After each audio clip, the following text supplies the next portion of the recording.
deixa você estressada? Às vezes é o serviço, porque às vezes a gente passa do horário um pouco, acordar cedo, tem que chegar um pouco tarde em casa, cansada. Então é só isso, mais ou menos, simplesmente. Olha, o serviço, quando passa do horário e, sobretudo, não tem hora extra. Eu acho que estressa um pouco mais o trabalhador, né? Tendo a hora extra, o estresse é menor. O doutor Ricardo Lobo, que é um experiente cardiologista, vai dizer agora pra gente quais são as principais doenças que podem acometer um estressado crônico, digamos assim. Muito bem. Inicialmente, é preciso saber o que é o estresse, né? Estresse é um termo que nós pegamos do inglês, do americano, né? Nós não temos uma tradução para o estresse. Estresse é aquilo que você sente, é aquele nervosismo, aquela aflição que você sente diante do perigo, diante da coisa ruim que pode ocorrer. Do inconfortável, né? Daquilo que não é confortável. Exatamente. Então, veja bem, tanto é que o estresse é incluído nos fatores de risco. Nós temos os fatores de risco que levam o indivíduo a morrer do coração. O estresse é um deles. O estresse é um dos principais. É um dos principais. O estresse, nós temos a diabetes, nós temos a hipertensão arterial, nós temos os lipídios, né, que é o colesterol. A pessoa engorda quando ela se estressa muito. A obesidade é um coadjuvante. Você tem gordo, vamos dizer assim, que tem o colesterol normal. Gordo sadio, né? Um gordo sadio. O senso comum diz assim, quando você se estressa muito, isso dá câncer. Obviamente, tem algum suporte? Pode, eu posso explicar isso. O estresse leva também o indivíduo a uma baixa imunidade. Tá entendendo? Essa baixa imunidade, olha, eu posso até dar exemplo. Estava vendo outro dia na televisão, não me lembro qual foi o canal, acho que foi o Globo News, estava mostrando o Wilson Simonal. Sim. O Wilson Simonal com aquela cantor fama famoso toda. na década de 70, né? Eu peguei toda ela, eu acho que eu fui o único aqui que pegou realmente o Wilson Simonal na plenitude. Pai do Wilson Simoninho. Né? Realmente era fantástico o Wilson Simonal, foi o maior showman que eu acho que houve no Brasil, realmente era fantástico, entendeu? Mas era muito vaidoso, muito vaidoso, muito vaidoso. Então, veja bem, houve um problema dele com o contador. O contador parece que andava roubando ele. E ele ficou muito estressado com esse negócio. E aí, conclusão, como ele era amigo dos homens naquela época, da ditadura militar, que não vamos chamar de ditadura, vamos chamar de regime militar, porque ditadura é um termo pesado, né? Mas ele era amigo do pessoal do DOPS, não sei se você lembra, né? Departamento de Ordem e Política Social. E aí resolveu apertar esse advogado. Eu lembro por causa dos estudos, mas não sou dessa época também não. Eu sei disso. Ele cometeu um erro terrível, né? Pois é. Aí, conclusão, depois ele cometeu a burrice de ir para os jornais e dizer que era que era da direita, né? Que era amigo do pessoal do DOPS, aquele negócio todo, aí pronto. Caiu em desgraça, né? Caiu em desgraça. Caiu em desgraça. Toda a classe artística, toda a sociedade daquele tempo era pecado mortal você dizer que era amigo de militar. Ser aliado no regime. E sobretudo um artista, né? Sobretudo um músico. Naquele tempo era pecado mortal você dizer. Como hoje está quase sendo pecado mortal você dizer que é amigo de petista. Tá entendendo? Então, veja bem, por justa causa, por justa razão, né? Então, veja bem, aí ele entrou numa depressão muito grande. Estresse misturado com a depressão, bebida, né? E aí teve uma cirrose hepática. E morreu com 62 anos. Verdade, ele está sendo reabilitado ultimamente, né? As pessoas estão tentando reabilitar o legado musical dele. E foi um erro político, foi uma ingenuidade não sabia até, né? De nada. É verdade. Não sabia de coisa. Ele era um fanfarrão. É verdade. Fanfarrão, gostava de falar demais. Foi vaidade, né? Vaidade. Olha, são muitas as doenças. Eu estou impressionado. Você faz check-ups? Você faz check-ups, João Carvalho? Faço. Você é muito estressado. Eu faço porque eu já tive alguns problemas e por isso. Você está acima do peso? Um pouquinho, um peso. Então pode ser o estresse, você avalia? Sabe que eu como muito. Você avalia que pode ser o estresse? Eu, de vez em quando Eu vou dar um exemplo. Com 23 anos, eu fui parar no pronto-socorro. Eu tinha nessa época 5 empregos. 23 anos. Aí eu cheguei lá, e o médico fez o exame de plástico, não deu nada, né? Por que você começa a atividade? Aí eu narrei lá, ele disse assim, rapaz, tu com uma atividade dessa aqui, não precisa mais fazer exame nenhum. Tu tem que barrar, tu decide, tu vai ganhar teu dinheiro ou tu vai ganhar muito dinheiro e vai morrer. vai ficar raivoso, Claro. então vai infartar um dia desses aí. Porque o fator principal lá não era nem uma descompensação de taxa, era a questão do estresse. 23 anos você tem uma taquicardia. Isso. Uma taquicardia que não controlava. Isso. E o Aí- estresse potencializa também a dislipidemia, o açúcar no sangue, a diabetes. Ele abre porta para tudo isso. né? Tudo. É impressionante. Tá vendo? O E- indivíduo estressado e que tenha, vamos dizer assim, uma diabetes, ele vai ficar pior. Ele, se tiver Piora, o colesterol dele, vai aumentar. O HDL dele, que é o colesterol bom, vai baixar. E o E LDL vai eu subir. presumo que os problemas psicológicos também não são de pequena monta. Quer dizer, deve ter uma série também, né, doutora Dalila Maria? Tem esse problema? Com certeza. Um dos principais transtornos ligados ao estresse é o transtorno de estresse pós-traumático, por exemplo, muito comum com militares. Né? Eu já fiz algumas pesquisas sobre os principais profissionais, né, que demandavam maior índice de estresse. E tinha justamente o que você falou, os militares, bombeiros, jornalistas. Por quê? Pela natureza da atividade com que se trabalha. Né? O médico, por exemplo, apesar do doutor ter falado que nunca diretamente ficou estressado com relação àquilo ali, mas é uma natureza de um trabalho que leva a pessoa a ficar o tempo todo precisando canalizar suas emoções, lidando ali com vida ou com morte, então com situações muito estressantes, que tem um risco de vida muito grande. E o estresse pós-traumático, ele é um dos principais, ligados ao estresse Pois é, especificamente. muitas pessoas relatam, doutora Dalila, nas redes sociais, em reportagens, que após um assalto à mão armada, você teve uma arma apontada para a sua cabeça, a pessoa passou semanas dormindo mal, tendo pesadelos, não conseguia mais se concentrar e desenvolveu síndrome do pânico.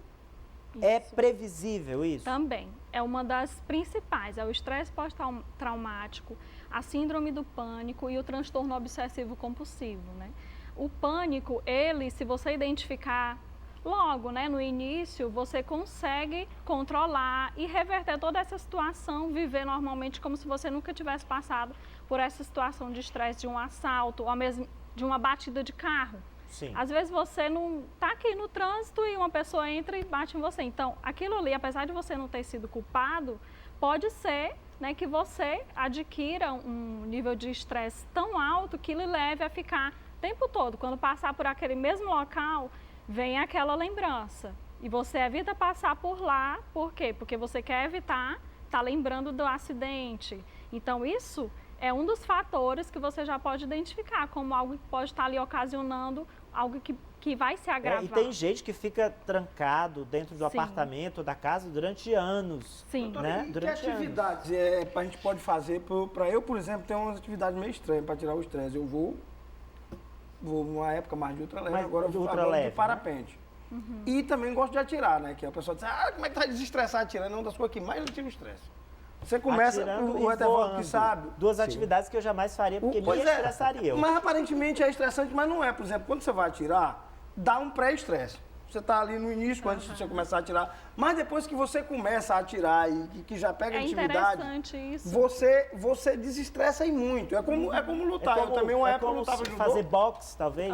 como Você lutar. esmurra, né? Adrenalina, É, né? O doutor atividade Ricardo deve saber física, muito né? bem disso, né? Pois eu tenho essas duas atividades, as que eu mais gosto, é voar e atirar. Eu queria saber se a Polícia Militar tem algum programa voltado para os Tem um militares. centro de atendimento lá, né? Temos, de- nós temos o CAIS, Pronto, qual é, o que é o que vocês Centro de oferecem? Atendimento Integral aos policiais militares que passam por situação de estresse, né, no seu dia a dia, nos diversos batalhões da capital e do interior.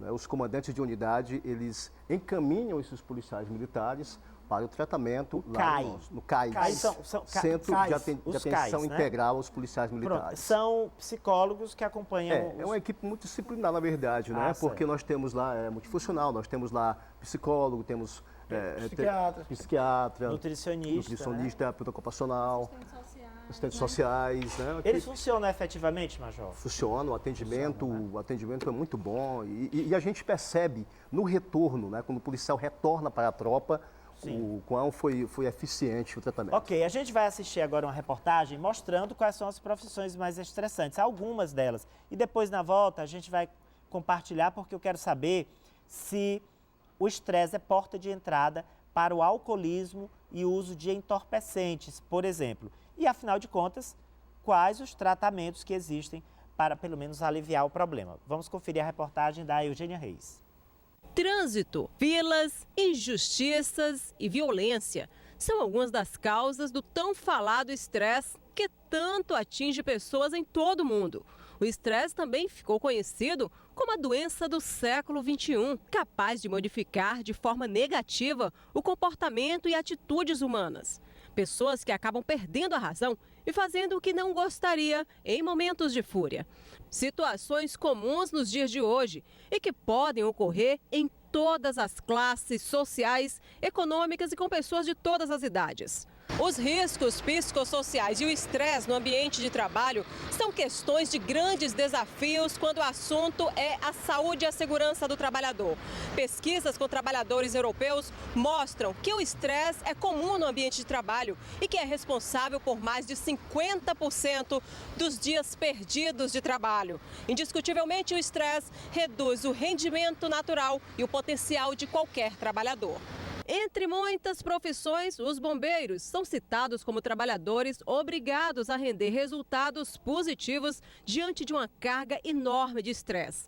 De acordo com o Major Egídio Leite, Relações Públicas do Corpo de Bombeiro no Piauí, antes de assumir a função, o treinamento oferecido na Academia do Corpo de Bombeiros no Rio de Janeiro já oferece essa orientação salutar. Para as situações estressantes, é que nós temos um treinamento específico, adequado, técnico e intenso. Essas situações diversas, esse enfrentamento dessas situações de estresse são minimizadas pelo treinamento que é oferecido. Quando a pessoa passa a integrar a corporação, com o tempo, ele vai se habituando a este reconhecimento e da necessidade do treinamento para poder continuar prestando um trabalho reconhecido, um trabalho de qualidade. A pessoa tende a se habituar, de tal forma que muitas das vezes nós atendemos ocorrências, tem imprensa, tem pessoas querendo detalhes, mas eles entendem que o foco tem que ser no atendimento. Tá certo? Porque faz parte do dia a dia esse reconhecimento pela própria natureza da atividade, ajudando as pessoas. O lema da corporação é vidas alheias e riqueza salvar. Então, está no contexto. A pessoa se adapta rapidamente a este reconhecimento. Entre tantos casos de estresse, quem dirige sofre com isso diariamente. Mas não é que entre uma conversa e outra encontramos seu Gabriel Dionísio, taxista, 37 anos em Teresina e apaixonado pelo que faz. Sabe o que ele disse? Que nem de longe o trânsito lhe tira do sério. Já a violência sofrida pela categoria nos últimos tempos, essa faz ele repensar bastante a profissão e até sentir saudades da terra natal. O que me estressa mais é o cara buzinar atrás de mim, buzinando. Eu chegar para mudar, aí eu me estresso. Mas sobre o trânsito, para mim andar não, eu ando tranquilo, sem problema nenhum. Quem quiser passar até avexado passa, quem não tiver, fica do jeito e outro. Ando devagar também, eu não sou motorista para andar correndo. Mas voltando para os casos de maior repercussão na mídia nacional, a tragédia registrada nos presídios de Natal, Rio Grande do Norte, traz à tona a situação de vulnerabilidade em que agentes penitenciários estão inseridos. Pesquisa divulgada pela ONU em 2012 já apontava o agente penitenciário entre as profissões de maior nível de estresse. No Piauí, alguns profissionais da área já abandonaram a profissão, segundo o sindicato da categoria. É uma situação muito complicada porque o próprio ambiente que o agente penitenciário trabalha já é um ambiente altamente estressante. A ONU considerou recentemente como sendo a profissão do agente penitenciário uma das mais estressantes do mundo.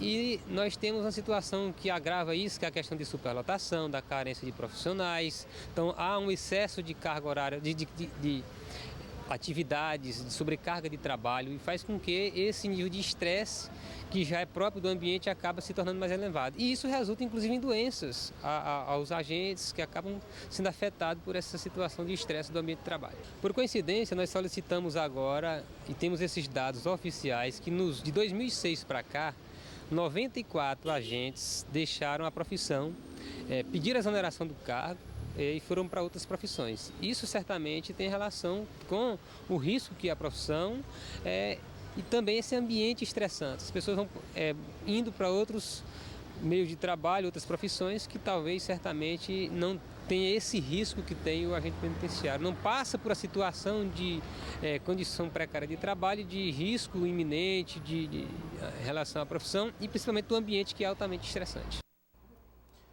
Major Etevaldo Alves, há casos de militares que abandonam a profissão, tendo como causa principal esse estresse inerente à atividade?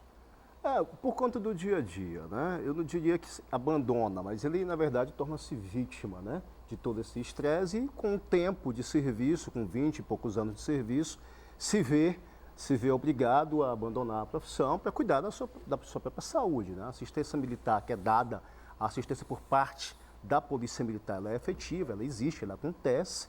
Entretanto, às vezes a gente não tem como evitar que o policial peça para ir para a reserva, né? Os dados clínicos dele apontam para isso. Volta, né? Não recomendam o retorno à atividade policial. E às vezes o policial aí ele tende a sair, né? Ele precisa sair, fica sem condição de... Isso, Ari, sim. João. Eu estava vendo aí a matéria que tem, por final, entrevistou o Vilobaldo Carvalho, que é o presidente do Casamento Penitenciário, e eu tenho uma vantagem lá no Centro Penitenciário. Eu fui assessor do Vilobaldo, do Simpor Justo, na época. Ele parece ser alguém bem sereno, né, o Vilobaldo, pelo menos nas entrevistas. Ele é sereno, ele é muito sereno. Tem que ser, né, para essa função, tem que ser. E fui assessor do sistema prisional com a deputada Ana Paula. Passei um período lá com ela, sempre fui bem tratado bem com ela, mas nunca me dei não, porque o negócio lá é pesado. Eu vou dizer uma das coisas, se você, por exemplo, acompanhar uma revista na Casa de Custódia, vou dizer, olha o cenário. Você chega no pavilhão F, assaltantes, traficantes e companhia limitada. Aí os policiais do pelotão prisional mandam que todos os detentos saiam das celas sob mira de metralhadoras e escopetas e se ponham nus em fila indiana. Nus do jeito que vê o mundo. Os caras ficam tudo nu no pavilhão, aí eles ficam assim, ó, de braço e boca aberta, para ver se não guarda nenhum material cortante ou alguma coisa na boca. Aí o cara sai com a luva, verificando boca, e em caso de dúvida, verifica outros orifícios, que eu não vou citar aqui, né? Faz uma revista. A descrição da revista. Mas só para tu ter ideia, o pessoal do batalhão prisional não usa nome, não usa insígnia, e todo mundo faz a revista de balaclava. Tem que ser. Você vê então que não é só policial militar, né? Não. Policial civil, agentes penitenciários. Mas não, os policiais, porque não é policial e agente. Os agentes fazem a revista pessoal, mas quem dá a proteção é os policiais militares do batalhão prisional. E eles ficam todo tempo em cima dos presos assim. E se um preso piscar ali, a bala come, porque ninguém vai. Olha, você tem essas profissões, os taxistas, né? Por exemplo, antes, em outra Teresina, numa Teresina mais pacata, eles não apareciam como uma categoria muito sujeita a estresse. Mas com o tempo, na verdade, novas categorias foram emergindo nesse cenário de estresse, né, doutora Dalila? Exatamente. Quais são os tratamentos para os profissionais estressados? Bom, primeiro se identificar os fatores que estão levando a esse estresse, né? Por exemplo, se a gente for olhar os taxistas, por quê? O trânsito. Hoje o trânsito é um dos principais, né, citados. O que é que ele causa mais estresse? As pessoas vão dizer o trânsito, o trabalho, algumas pessoas do trabalho, né? Então, o que a gente pode fazer para diminuir? Primeiro, identificar. Para se controlar, a gente pode fazer alguns exercícios no seu dia a dia. No trânsito, por exemplo, você pode fazer exercícios de respiração. Às vezes você está com um dia bastante agitado e está no congestionamento. Então, você faz um exercício de respiração chamado 4-2-4, que você inspira durante 4 tempos, segura 2 tempos e depois solta a respiração 4 tempos. Isso parece assim um exercício simples. É bem simples, né? Exatamente, você ele é bem simples. inspira 4 tempos. Doutora, e essa mania que a gente tem, por exemplo, eu tenho mania de, quando eu estou estressado, de ficar pegando um objeto, você celular e faço isso, né? Fico rodando. Ou então fica... Isso aí já é um toque, né? já é um transtorno, né? Obsessivo compulsivo. Não, assim, não é um transtorno, é um Mas não é sério, tipo você de não sinal. Você está estressado, você tem mania de pegar e manipular um tipo de o que você sinal, tá um sinal de ansiedade. Seu nível de ansiedade deve estar muito alto nesse momento e aí você fica querendo ali canalizar para esse tipo de comportamento. Então, por exemplo, um batezinho de pé, aquele que fica batendo no pé. Pode ser um princípio, talvez, né, de um transtorno obsessivo compulsivo, que é aquele que tem um período de pensamento e de comportamento, ou seja, você fica com a ideia Tem agora um conceito né? de pensamento acelerado. Isso aí também já está mais relacionado às profissões ligadas à informação. né? Você tem um pensamento acelerado. Queria que Sim. você falasse rapidamente sobre isso. Isso é novo. É novo. Mas é novo, é bem novo mesmo, né? Sim, assim, tem uma síndrome que ela já está sendo identificada como síndrome, que é o FOMO.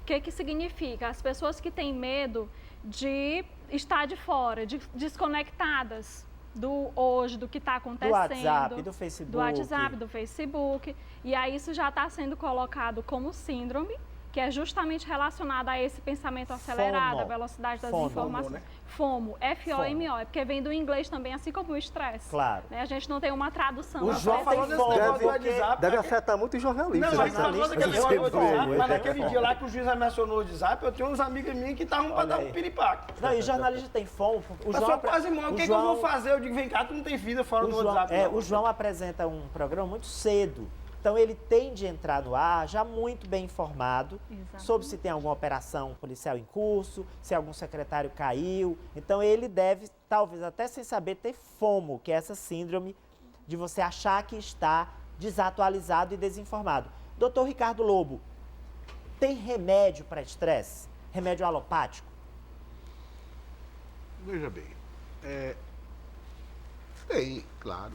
Não tem a dúvida nenhuma que você pega, principalmente os ligados à ansiedade, né? Os ansiolíticos, né? Os ansiolíticos. Convém diferenciar o que é ansiedade e o que é depressão. São duas coisas totalmente diferentes. A doutora sabe disso, não é? Muito bem. Quer dizer, tem muita gente que confunde depressão com ansiedade. Depressão é tristeza, vontade de morrer. Ansiedade é isso aqui que o... Eu tenho. É verdade. É isso que o João mostrou aqui. Você está entendendo? Então, nós temos os ansiolíticos e temos os antidepressivos, certo? Tomar aquele ansiolítico e a pessoa fica, eu já tomei, Rivotril. Vou ser sincero aqui pro senhor. Mas peraí, Mas aquilo ali deixa o cara meio lesado. Mas peraí, mas você vai tomar logo Rivotril, pô? Rivotril é Vai tomar muito logo forte, Rivotril. né? É muito Você forte. deixa o cara meio lesado. Não deixa Você tomar Eu não tomo aquele negócio. uma Parazolam de 0,25, depende da dose. Você dá uma dosezinha baixa, uma dose baixa de um remédio eficaz, né? Como, Claro. por exemplo, tem o Frontal, que é o Alprazolam, né? Você pode, eu controlo... Só com receita, né, doutor? Só esses com receita remédios? médica. Só com receita Tudo é médica medicamento controlado. São Retenção controlados, de via. não tenha dúvida. Mas, para você ter uma ideia, o Frontal você tem até de 1 grama, né? Então, de 1 miligrama, você tem 0,25, 0,5, 1 miligrama e tem até de 2 miligramas. Desse o João precisaria apenas de 10 comprimidos. Isso, mas não tem efeitos colaterais, não, isso. O João precisaria só de 10 efeito comprimidos, colateral João. não tem, porque Esse não João. causa dependência, não é hipnótico. Ah, não causa dependência. Não é Só hipnótico. para controlar mesmo, né? Então, veja bem, é apenas antidepressivo. Não, antidepressivo não. Veja bem, Ansiolítico, né? ansiolítico. Ansiolítico, benzodiazepínico. Os benzodiazepínicos não causam dependência química nem Eu psicológica. pensei que toda ansiolítica era a mesma coisa. Não, o ansiolítico tem depende os graus, da né? dose que você vai verdade. tomar. Tem indivíduo que precisa de 2 gramas 2 miligramas de alprazolam, ou então de Rivotril, para dormir. Eu tenho uma Tá amiga minha entendendo? que é professora Pois universitária que ela tomava 50 gotas de Rivotril e não dormia. Olha, essa daí estava precisando se consultar Quando ela com o me doutor, contou isso, eu com o agora doutor sim, Ricardo 10 Lobo anos, rapaz. e com a doutora Dalila Maria. O Arimatea, Pois eu não, queria pois realmente não, voltar a uma pergunta que você me Sim, fez, sim. que eu achei muito importante. Você me perguntou se o médico fica estressado, Isso. tá certo? Quando vai tratar um paciente que está mal, um paciente que infartou, um paciente que está morrendo. Realmente, eu respondi para você que nós temos um treinamento e temos um costume e um hábito para isso. Claro. Mas nós ficamos bastante estressados quando nós não temos condições de tratar o paciente, que é o que vem acontecendo atualmente com o SUS. Isso deve Eu ser quero fazer essa denúncia sentimento aqui. de impotência, né? A impotência, por exemplo, hoje, ontem mesmo eu tive um paciente que veio do Maranhão, coitado, aqui uma paciente, e que precisava fazer um cateterismo. Então, hoje o SUS, para que você possa fazer um cateterismo, você tem que fazer uma via cruz. Você tem que... Dá pra morrer, né? Você tem que levar esse paciente, vamos dizer assim, para aquele plano de saúde da família, ele passa 10 dias, depois ele solicita um médico, aí esse médico demora mais 10 dias, aí conclusão, quando chega, olha, finalizando o Arimatea e meus amigos aqui, eu estou perdendo 5 pacientes por mês, estão morrendo na fila do SUS. Por falta de atendimento. Por falta de atendimento, por incompetência do governo. Isso daí eu digo e faço essa denúncia aqui em público, por incompetência do governo. Isso é que gravíssimo, né? Que E estressa, sem dúvida nenhuma. Que dá o dinheiro para o Bolsa Família e tira da saúde. Quer dizer, engorda o cidadão e mata mais adiante com a falta de assistência médica. Terrível. Tá entendendo? Agora, Isso é uma coisa terrível. Eu queria até Pois não, perguntar pois para não. a doutora Dalila se a resignação ela é um estresse, né? Um tipo de estresse, né? Porque o que o Ricardo está falando que é de resignação. Eu fico indignado Eu também. com algumas coisas. Por exemplo, eu não admito, por exemplo, eu vou dar um exemplo lá. Um dia o Pedro Borges estava no ao vivo pra gente lá no Bom Dia. E estava no órgão público, vou logo, como diz no programa, rasgar, na rodoviária. Aí o funcionário chegou, rapaz, não pode gravar aqui não. E eu estava no estúdio, mandei cortar para mim. Eu digo, como é que é, rapaz? Não pode entrar? Isso aí o nome é órgão público. Órgão público, já disse, o cara tem que entrar. Então é o seguinte, eu digo, Pedro Borges, deixa que eu vou para aí, a gente mete a mãozada nesse cara e aí você entra no ar. Porque o cara vem dizer que no órgão público você não vai entrar, é igual licitação. Olha aí que o Major Etevaldo ia deter você por agressão. Por agressão. Não, mas é sério, as pessoas, a indignação, a resignação, ela causa estresse também, doutora? Com certeza. Porque Ele isso é o que mais me estressa. vai ser um dos outros sentimentos que vão agravar toda uma situação, né? Mas se você souber canalizar isso, né? Você souber tratar, identificar, você vai com certeza conseguir equilibrar Eu a sua vida. desabafo logo. Agora existe o estresse do bem, Exatamente. que é o estresse necessário, que faz bem, inclusive um estresse que protege a pessoa, por exemplo, de não fazer certas idiotices, como, sei lá, manobras radicais demais, sem ter experiência num voo, por exemplo. Estou dando um exemplo aqui dos nossos pilotos. É uma espécie de estresse misturado com medo que protege a própria vida do cidadão, Porque né, o estresse, na verdade, ele é uma reação normal do nosso organismo. O estresse, ele sempre aconteceu com o ser humano. Só que hoje a gente vive com uma demanda de informação, de preocupações muito maior e a gente está buscando saber como equilibrar isso. Então, o estresse, ele existe o positivo e o negativo, né? O doutor Ricardo deve conhecer isso muito bem. O estresse positivo, o que é esse estresse? Às vezes você vai mudar de emprego. E aí, essa nova situação, ela vai lhe levar a você querer aumentar a sua adrenalina, mostrar melhor desempenho. Ou então você teve uma meta um pouco maior naquele momento no seu trabalho. E aí você quer alcançar, então você vai procurar outros mecanismos para você poder atingir esse objetivo. Isso é estresse, isso é mudança. Mais ou menos como eu falei agora há pouco, na questão do policial militar, quando ele vai para o atendimento de uma ocorrência mais grave, mais complexa, que exige dele esse estresse natural, é normal e é para necessário. melhorar o desempenho para ele dele se diante daquela preparar, demanda. para ele poder Ele chegar já no elabora local mentalmente, né, um plano de ação para a Isso. cena do crime. Aí ele vai Exatamente. precisar correr mais, ele vai precisar colocar mais fôlego. Então ele vai fazer uma série de comportamentos que vai melhorar aquele desempenho dele e depois ele vai O se jornalismo sentir seria bem, uma pauta realizado, investigativa, Eu queria né? saber se Esse como o estresse cidadão, bom. como fazer um condicionamento, um pré-estresse, uma preparação. Porque eu vou dar um exemplo. Eu tenho alguns amigos que são caveiras lá da Polícia Militar, que são egressos do curso do BOP. A gente chama caveira o cara que fez o curso no BOP do Rio de Janeiro, né? Em que os caras narram como é que acontecia. Por exemplo, o cara estava lá 2 horas da manhã, numa hora completamente imprevista, o cara chegar e jogar um balde de água fria lá na turma todinha. E cacete, meu amigo. Tô falando de cacete, não é brincadeira, não. Pau mesmo no cara, pra ver se o cara tem resiliência, né? Aí o cara acordava ali, rapaz, na terceira noite, quando o cara bater, quando o cara vinha se preparar pra bater, o cara já tinha acordado. São treinamentos planejados, né? O João falou no BOP, né? Sim. Então nós temos essas tropas especiais, né? E, Claro. na verdade não é só o BOP lá no Rio, nós temos em outros estados também. Ela é o mais famoso. É o mais famoso, o BOP do Rio. Até né? por conta dos filmes, né? Isso, do por conta cinema. dos filmes. Mas é um tratamento todo especial.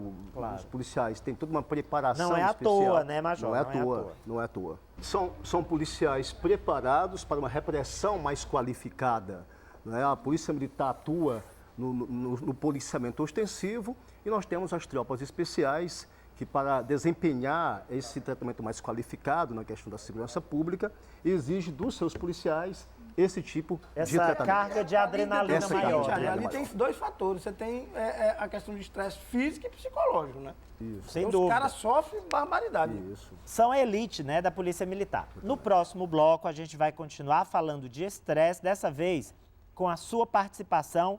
Foi o tema recordista de comentários nas redes sociais e no nosso blog, no portal www.meionorte.com/Roda Meio Norte. mais de 60 dúvidas e comentários e centenas de curtidas. O Roda Meio Norte volta já, não saia daí. Estressada nos dias de hoje? Trânsito, Trânsito, imposto, corrupção.